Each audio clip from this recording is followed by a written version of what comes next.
ചെന്നൈയിൽ നിന്നും സുജിത് ചന്ദ്രനാണ് ഈ വിവരങ്ങളെല്ലാം നമുക്ക് നൽകിക്കൊണ്ടിരിക്കുന്നത്. സുജിത്തിലേക്കാണ്. സുജിത്ത്, ഇപ്പോൾ വിജയ് CPIM ഓഫീസിലേക്ക് എത്തിയിരിക്കുകയാണ്. തുടർ ചർച്ചകളൊക്കെ അവിടെ പുരോഗമിക്കുകയാണോ? എപ്പോഴേക്ക് ഒരു പ്രഖ്യാപനത്തിലേക്കൊക്കെ അടക്കമുള്ള കാര്യങ്ങൾ കടക്കും? സ്വാതി, ഒരുപക്ഷെ നമുക്ക് ചിന്തിക്കാവുന്നതിനപ്പുറം മാധ്യമങ്ങൾ ഇവിടെയുണ്ട്. നൂറുകണക്കിന് ചാനലുകളുടെ ക്യാമറകൾ, മാധ്യമപ്രവർത്തകർക്കും തൊട്ടപ്പുറം ഇപ്പുറം ഈ ഓഫീസിന് അപ്പുറം ഇപ്പുറം ഒക്കെ താമസിക്കുന്ന ഈ സ്ട്രീറ്റിലുള്ള വീടുകളിൽ ഉണ്ടായിരുന്നവർ മാത്രമാണ് ഈ പരിസരത്തുള്ളത്. എങ്കിൽ പോലും വലിയ ആൾക്കൂട്ടമാണ് ഇവിടെ. ഈ വഴി വളരെ മുമ്പ് തന്നെ, ഏതാണ്ട് അരമണിക്കൂർ മുമ്പ് തന്നെ പോലീസ് പൂർണ്ണമായും അടച്ചിരുന്നു. മറ്റു വാഹനങ്ങളെയോ അല്ലെങ്കിൽ പുറത്തുനിന്ന് ആരാധകരെയോ പാർട്ടി പ്രവർത്തകരെയോ ഇവിടേക്ക് കയറ്റി വിടുന്നുണ്ടായിരുന്നില്ല. നേരത്തെ ഇവിടെ എത്തിയിരുന്ന പ്രവർത്തകർ മാത്രമായിരുന്നു ഇവിടെയുള്ളത്. എന്നാൽ പോലും ആളിന്റെ ഒരു ബഹളം കൊണ്ട്, അല്ലെങ്കിൽ ഈ നിമിഷത്തിന്റെ ഒരു പ്രത്യേകത കൊണ്ട് ഇവിടെ കനത്ത സുരക്ഷയാണ്. തമിഴ്നാട്ടിൽ നമുക്കറിയാം, നമ്മുടെ നാട്ടിലെ മുഖ്യമന്ത്രിമാർക്ക് ഒക്കെ ഏർപ്പെടുത്തുന്നത് പോലെയല്ല, വലിയ അതീവ ബലമുള്ള സുരക്ഷയാണ് ഏർപ്പെടുത്താറുള്ളത്. ഇപ്പോൾ കേന്ദ്രസേനയുടെ സുരക്ഷ കൂടിയുള്ള ഒരാളാണ് വന്നത് വിജയ്. അതിനൊപ്പം സംസ്ഥാന മുഖ്യമന്ത്രിയുടെ സുരക്ഷ നേരത്തെ ഞാൻ വിശദീകരിച്ചതുപോലെ ഇപ്പോൾ ഓഫീസിന് മുമ്പിൽ, സംസ്ഥാന കമ്മിറ്റി ഓഫീസിന് മുമ്പിൽ സംസ്ഥാന സെക്രട്ടറി P. ഷൺമുഖവും അതേപോലെ പോളിറ്റ് ബ്യൂറോ അംഗം K. ബാലകൃഷ്ണനും ചേർന്ന് വിജയിയെ സ്വീകരിച്ചു. മറ്റ് സംസ്ഥാന കമ്മിറ്റി അംഗങ്ങളും ഒപ്പം ഉണ്ടായിരുന്നു.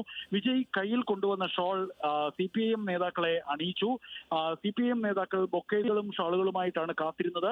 അവർ തിരിച്ചും വിജയിയെ ഷോൾ അണിയിച്ച് സന്തോഷം അറിയിച്ചു. മാധ്യമപ്രവർത്തകർക്ക് മുമ്പിൽ അല്പം നേരം കുശലം പങ്കിട്ടതിനു ശേഷം ഇവരെല്ലാവരും മുകളിലേക്ക് പോയിരിക്കുകയാണ്. സംസ്ഥാന കമ്മിറ്റി ഓഫീസിന്റെ മുകൾ നിലയിലേക്ക് പോയിരിക്കുകയാണ്. CPIM സംസ്ഥാന സെക്രട്ടറിയുടെ മുറിയിലാണ് ഇവർ ഇപ്പോഴുള്ളത്. അവിടെ ഇവർ ഇപ്പോൾ സംസാരിച്ചു കൊണ്ടിരിക്കുകയാണ്. അതിനുശേഷം ഒരു വാർത്താ സമ്മേളനമോ മാധ്യമങ്ങളെ കാണലോ സാധാരണഗതിയിൽ ഇവിടെ നേതാക്കൾ വരുമ്പോൾ ഉണ്ടാവേണ്ടതാണ്. പക്ഷെ വിജയുടെ ഒരു കൃഷ്ണയുടെയും വിജയുടെ ഒരു പ്രശസ്തിയുടെയും അതിനോട് അനുബന്ധിച്ച് ആളുകൾക്കുണ്ടാവുന്ന ഒരു ആവേശത്തിന്റെയും ഒക്കെ ഒരു പരിസരത്തിൽ ഇവിടെ ഒരുപക്ഷെ നിയന്ത്രണം വിട്ടുപോയേക്കാനുള്ള സാധ്യതയുണ്ട്. ചെറിയ പോഡിയമാണ്, അവിടെ ബാരിക്കേഡുകളൊക്കെ സ്ഥാപിച്ചിട്ടുണ്ടെങ്കിൽ പോലും ഇത്രയധികം ക്യാമറകളെയും ഇത്രയധികം ആളുകളെയും ഉൾക്കൊള്ളാൻ ഒരു പബ്ലിക് പ്രസ് അഡ്രസ്സിനുള്ള സാഹചര്യം ഉണ്ടാമോ എന്ന കാര്യം സംശയമാണ്. പക്ഷെ അതൊക്കെ ഒരുപക്ഷെ വിജയുടെ തീരുമാനമായിരിക്കാം. സുരക്ഷാ ഉദ്യോഗസ്ഥർ നിയന്ത്രണം പറയുകയാണെങ്കിലും അദ്ദേഹം ചിലപ്പോൾ മൈക്കുകൾ എന്തായാലും ഒക്കെ സ്റ്റാൻഡുകളൊക്കെ ഒരുപക്ഷെ ദൃശ്യങ്ങളിൽ ഇപ്പോൾ കാണാൻ പറ്റുമെങ്കിൽ, എനിക്കറിയില്ല എന്താണ് ഇപ്പോൾ വിഷ്വൽ നമ്മുടെ ക്യാമറയിൽ പതിഞ്ഞുകൊണ്ടിരിക്കുന്നതെന്ന്. നൂറുകണക്കിന് ക്യാമറകളാണ് ചുറ്റുപാടുമുള്ളത്.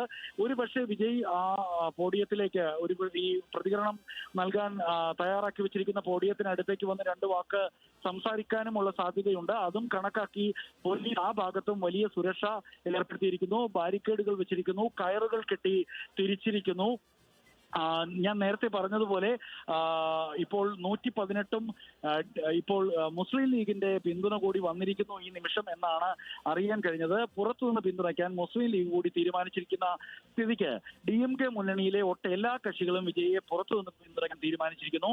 കോൺഗ്രസ് നേരത്തെ DMK മുന്നണി വിട്ട് TVK മുന്നണിയിലേക്ക് ചേർന്നിട്ടുണ്ട്. വിജയുടെ വാഹനം ഇപ്പോൾ ഉള്ളിലേക്ക് കടത്തുകയാണ്. ഈ CPIM സംസ്ഥാന കമ്മിറ്റി ഓഫീസിന്റെ പോർട്ടിക്കോവിലേക്ക് കയറ്റി നിർത്തിയിരിക്കുന്നു. നേരത്തെ ഗേറ്റിന് പുറത്ത് വാഹനം നിർത്തി വിജയ് ഇറങ്ങി പോർട്ടിക്കോവിലൂടെ നടന്നാണ് ഉള്ളിലേക്ക് വന്നത്. ആ സമയത്ത് വിജയിയെ സ്വീകരിക്കാൻ CPIM നേതാക്കൾ പുറത്തേക്ക് ഇറങ്ങി വന്നിരുന്നു. ഇപ്പോൾ പോർട്ടിക്കോവിനുള്ളിലേക്ക് വാഹനം കയറ്റി നിർത്തിയിരിക്കുന്നു. അതായത് വിജയ് തിരിച്ചിറങ്ങി വന്നതിന് ശേഷം ഈ ഒരു ബഹളത്തിനിടയിലൂടെ എത്രയും പെട്ടെന്ന് ആ വാഹനത്തിലേക്ക് കടന്ന് പോവുകയായിരിക്കും ഉണ്ടാവുക. ഇതിനുശേഷം TVK ലീഗൽ സെൽ നേതൃത്വവുമായി വിജയ് ഇന്ന് രാത്രിയും ചർച്ച നടത്തും. വളരെ വിശദമായിട്ടുള്ള ഒരു ലൂപ്പ് ഹോളുകളും ഉണ്ടാകാൻ സാധ്യതയില്ലാത്ത തരം ഒരു പിന്തുണ സർക്കാർ രൂപീകരണത്തിന് അവകാശവാദം ഉന്നയിക്കുന്ന ഒരു കത്താണ് തയ്യാറാക്കി നൽകിയിരിക്കുന്നത് എന്നാണ് മനസ്സിലാവുന്നത്. കഴിഞ്ഞ 2 ദിവസം നിയമ വിചക്ഷണരും വിദഗ്ധരും ഒക്കെയായി തന്നെ കൂടിയാലോചനകൾ നടത്തുകയായിരുന്നു. അതിന് 3 ദിവസം കൊണ്ട് 3 തവണയാണ് ലോക് ഭവനിലെത്തി ഗവർണർ രാജേന്ദ്ര ആർലേക്കറെ വിജയ് കണ്ടത്. 3 തവണയിൽ ആദ്യത്തെ 2 തവണയും 113 അംഗങ്ങളുടെ വരെ പിന്തുണയിലേക്ക് എത്താൻ കഴിഞ്ഞിരുന്നുള്ളൂ. ആ സമയത്ത് അസാധാരണമായി ഈ പിന്തുണ വിജയ്ക്കുണ്ടെന്ന്, ഇദ്ദേഹത്തിനുണ്ടെന്ന് എനിക്ക് ബോധ്യപ്പെട്ടിട്ടില്ല എന്ന് കാട്ടി ഒരു കമ്മ്യൂണിക്ക, ഒരു കുറിപ്പ് ലോക് ഭവനിൽ നിന്ന് വരികയും ചെയ്തു. അത്തരം സാഹചര്യങ്ങളൊന്നും സാധാരണ ഉണ്ടാവാറുള്ളതല്ല. ശരി സുജിത്, എന്തായാലും അതിനിർണായകമായിട്ടുള്ള നിമിഷങ്ങളിലൂടെയാണ് തമിഴ്നാട് ഈ ഒരു സമയത്ത് കടന്നു പോകുന്നത്. വിജയ് മുഖ്യമന്ത്രിയുടെ പദത്തിലേക്ക് എത്തുന്നു. അതിനു മുന്നോടിയായിട്ട് ചെറിയ കക്ഷികളെ, തനിക്കൊപ്പം നിൽക്കുന്ന ചെറിയ കക്ഷി നേതാക്കളെ എല്ലാം വിജയ് നേരിട്ട് പോയി കാണുന്നു. വലിയ തരത്തിലുള്ള ആൾക്കൂട്ടം ഒക്കെ അവിടെ ഉണ്ട്. ആളുകളൊക്കെ വിജയെ കാണാനും വിജയുടെ വാക്കുകൾ കേൾക്കുവാനുമായി ഇപ്പോൾ CPIM ഓഫീസിന്റെ ഭാഗത്തേക്ക് കൂടി എത്തുന്നു. CPIM ഓഫീസിലാണ് ഇപ്പോൾ വിജയ് എത്തി. അവിടെ നേതാക്കളെ കാണുകയാണ്. എന്തായാലും ഉടൻ തന്നെ ഈ വിജയ് മുഖ്യമന്ത്രിയാകുന്ന കാര്യത്തിലൊക്കെ ഉള്ള തീരുമാനം, പ്രഖ്യാപനങ്ങളിലേക്കൊക്കെ കടക്കും. ഗവർണറുമായി വിജയ് കൂടിക്കാഴ്ച നടത്തിയിട്ടുണ്ട്.